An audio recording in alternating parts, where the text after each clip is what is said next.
kabuhayan, kaya naman kailangan ngang paghandaan.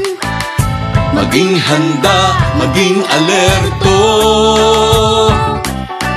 tungkulin to ng bawat mamamayan. Kaya tara na, kilos na, lika na, tumulong tayo.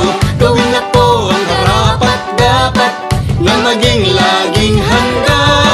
Tara na, kilos na, lika na, tumulong tayo. Gawin na po ang karapat-dapat na maging laging handa.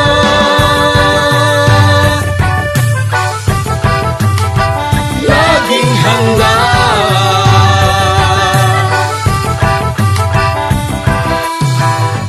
Kalamidad ay maaasahang darating Sa di inaasahang oras, kaya naman hindi na dapat hintayin.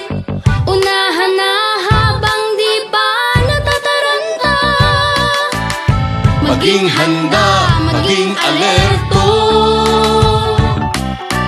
tungkulin to ng bawat mamamayan. Kaya tara na, kilos na, lika na,